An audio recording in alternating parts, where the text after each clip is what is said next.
Әл-Мунтақим, есе әперуші, кек қайтарушы. Ол өзіне мойынсұнбайтын құлдарын жасаған жамандығына қарай жазалайды. Алла тағала кешірімді, рахымды болғанымен қажет кезде зұлымдықты жазалайды. Жәбір көрушінің кегін қайтарады. Әл-Мунтақим болған Алла тағала кек алған кезде мұны өзі үшін емес, жәбір көрген достары үшін жасайды.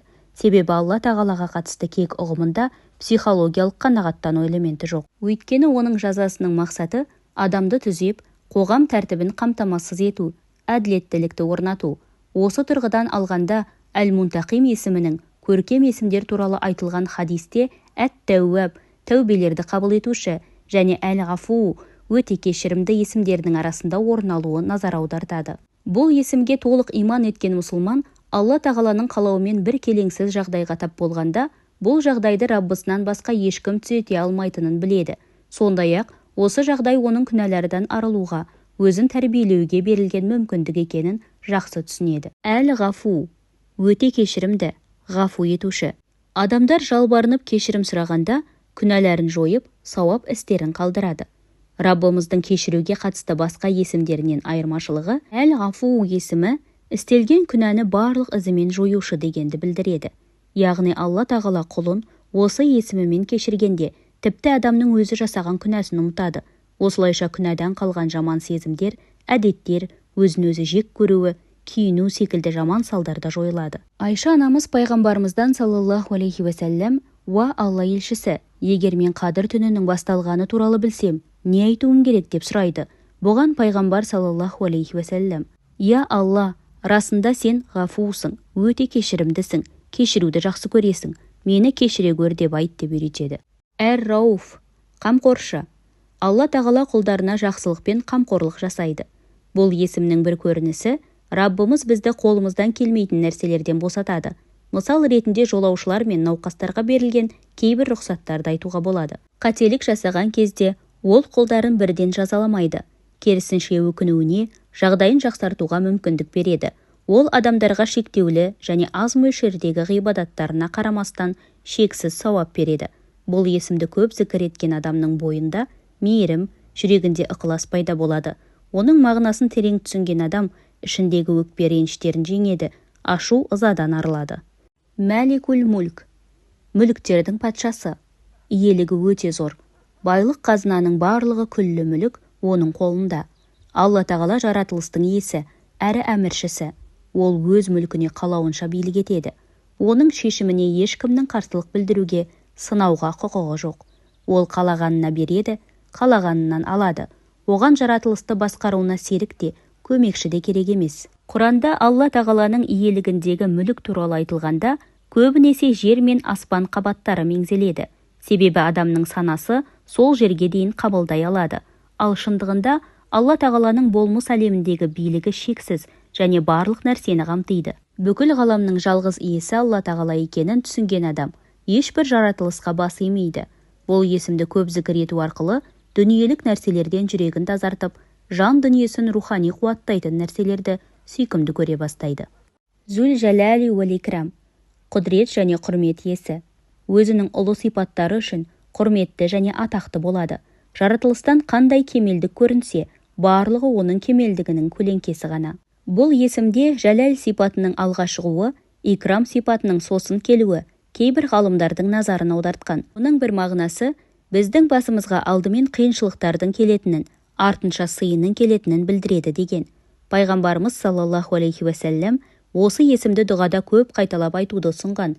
Әл-Бағдади бұл тіркесте жәләл мен икрам, яғни екі есімнің қатар келуінің адамдарға қорқу мен үміт сыйлайтынын айтады. Адамзатқа тән қызық жағдай, өзіне бір ғана жақсылығы тиген адамды өмір бойына ұмытпайды, ал үйіп төгіп беріп жатқан Раббысын ұмытып кете береді.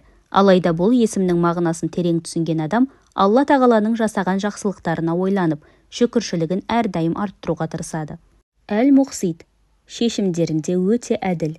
Әркімге өз үлесін әділ түрде береді. Раббымыздың ешқандай ісі кездейсоқ емес. Бұл барлық болып жатқан нәрсенің алдын ала белгіленген өлшем мен әділеттілік аясында жүзеге асатынын көрсетеді. Ешкімге зәредей болсын әділетсіздік жасамайды. Ешкімнің жақсылығын да сауапсыз қалдырмайды. Ол жәбірленушіге аяушылық білдіріп, оны залымның қолынан құтқарған кезде шектен шығып, залымға әділетсіздік жасамайды. Түйінді екі жақтың да пайдасына шешеді. Бұл әділдік пен қайырымдылықтың ең жоғарғы дәрежесі болып табылады. Мұны тек өлшем мен әділетті ұстанатын, еш нәрсенің ықпалына түспейтін, әр нәрсеге қауқары жететін ұлы Раббымыз ғана жасай алады. Бұл есімнің мағынасын терең түсінген адам кісі ақысына барынша сақ болады. Кісі ақысы болған жағдайда көңілін тауып, кешірімін алуға тырысады. Өзі де ешкімнен кек алмайды. Әл-Жамиғ, жинаушы, біріктіруші. Қиямет күні махшарда бүкіл адамдарды жинайды. Адам баласын әртүрлі элементтерді біріктіру арқылы жаратқан ұлы Раббымыз ақырет орнағанда ыдырап, топыраққа айналған денесін қайта біріктіру арқылы тірілтіп, есепке тартады. Бір-біріне өткен ақыларын шешу үшін оларды бір жерге жинап, ең соңында жақсыларды жәннатта, жамандарды тозақта біріктіреді. Тәртіп пен жүйе бар жерде осы есімнің көрінісі бар. Тіпті әртүрлі мінез құлықтағы, ерекшеліктегі адамдардың арасында бір-біріне сүйіспеншілік, жақындық немесе туысқандық қою арқылы оларды бірге жинауы оның Әл-Жамиғ есімінің көрінісі. Бұл есімнің мағынасын терең түсінген адам жақсылықтарға құмар болып, игі қасиеттерді бойында жинайды. Оның ойында, сезімінде, істерінде жүйесіздік болмайды. Сөзі мен ісі бір-біріне сәйкеседі. Жағдайларының бәрін үйлестіріп, реттеп отыруды жауапкершілік деп біледі. Әл-Ғани, өте бай. Оған ештеңе керек емес. Барша жаратылыс Алла тағаладан қажеттіліктерін сұрайды және оған тәуелді. Әл-Ғани есімі Құранда 18 аятта айтылған. Сондай-ақ бұл есім Құранда Әл-Хамид, Әл-Халим және Әл-Карим есімдерімен бірге айтылады. Бұл дегеніміз байлыққа ие болғандар сол байлықты берген Раббысына әрдайым шүкіршілік етіп, жұмсақ, мейірімді және жомарт болуы керектігін білдіреді. Бұл есімнің мағынасын терең түсінген адам қанша мал-мүлкі болса да Аллаға мұқтаж екенін, еш уақытта өзін өзі қамтамасыз ете алмайтынын, қолындағы бар нәрсенің өзіне аманат екенін біледі. Мұндай сана адамды тәкаппар болудан сақтайды. Қолындағы барға ашкөздікпен емес, құрметпен қарайды. Күнә жолында қаржамайды, оны тек жақсылық жолында жұмсайды. Әл-Муғни, байытушы. Өзінің қай құлын байытқысы келсе, шексіз ризық беріп байытады. Алла тағала өзінің Әл-Муғни есімімен адамдардың материалдық және рухани қажеттіліктерін өтейді.